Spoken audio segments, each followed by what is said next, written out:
discuss 4 moral arguments that play an important role in the debate. And the first argument is an individual ought to lose weight or to prevent to become obese because it is healthy. A direct appeal to the health of the person herself is a strong argument.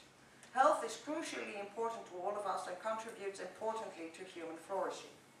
It enables us to pursue goals that are hard to realize when ill. Also, on the whole, we prefer to live long and healthy lives rather than to suffer from disease and die prematurely.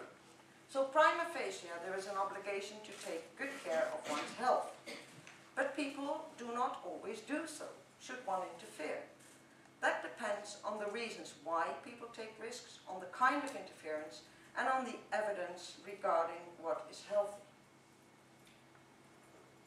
Take a restaurant critic who enjoys his job tremendously, preferring Queen of Pudding, sticky toffee pudding and Knickerbocker's Glory to a diet of carrots and broccoli. He likes to be a glutton, or thinks of a sumo wrestler who has to be big. If to live dangerously is an autonomous and an authentic choice, that is a choice that fits the person, we should prima facie respect this. Now, of course, often an unhealthy lifestyle is not a matter of free choice. Imagine someone living in a poor neighborhood without much knowledge about healthy food, surrounded by fast food restaurants. A couch potato, such as Onslow in the series Keep Up Appearances, or Jim Royal from the Royal Family. Oblomovs at the bottom of the socio-economic ladder. The relation between socio-economic status, obesity and health is well established. The restaurant critic and Onslow are extremes. The majority of people cannot be so easily classified.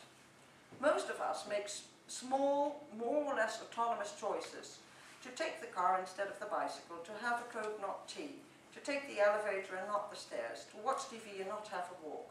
And all of these contribute to gaining weight. That is not a conscious goal we strive for. It just happens one grows fatter because all these small choices add up. Some just need more information, others may need encouragement to live a healthy lifestyle. Some people willingly and knowingly take certain risks with their health, others don't. And of course there is a grey area in between. When it comes to the question, whose potbelly is it anyway? Some can say that they can't help it.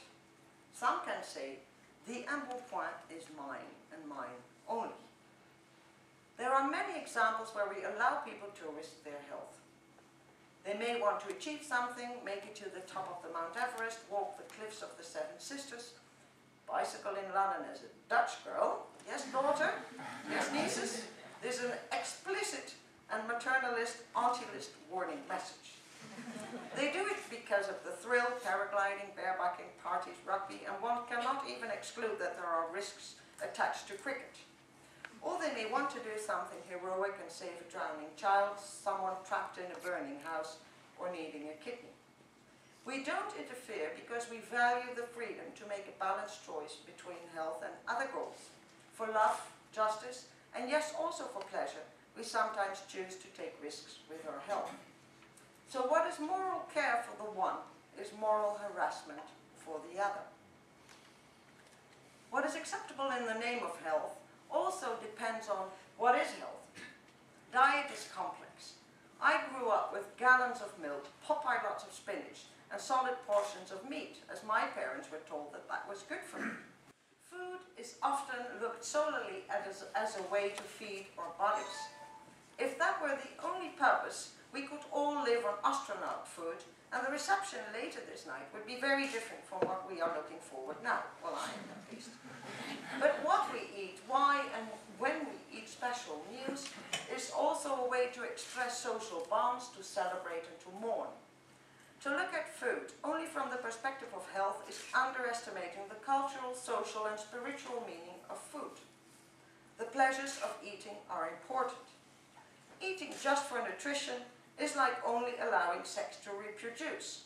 I'm not saying that that is by definition unpleasant, but there may be other good reasons to indulge in the required activities. Sometimes it seems as if health has the status of a new religion.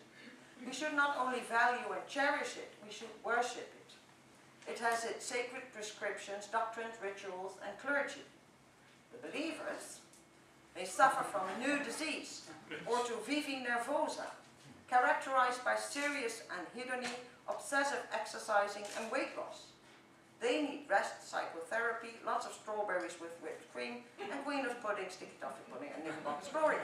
And if the worst comes to the worst, administered intravenously. Such a view makes no distinction between health and fitness. It fosters the illusion of the total makeability of health. There are no guarantees that living healthily ensures that we will not fall ill. A healthy lifestyle will surely help a lot. But many other factors, such as random illnesses, fragile genes, bad luck, and erupting volcanoes, can come between us and a long and healthy life. Fate plays its cruel pranks. Certainly not a reason to plunge oneself into a kamikaze lifestyle and take any risk whatsoever, but a reason to be very careful with judging. Health is not only about weight. There are fit obese people and thin persons with very dangerous fat cells invading their intestines. The health argument is a strong argument for interfering with those who lack information, access to healthy food and facilities to exercise. It is less convincing for those who decide that all things considered, other choices have priority. In short, there is no one-size-fits-all argument. Children, however, may provide us with the exception.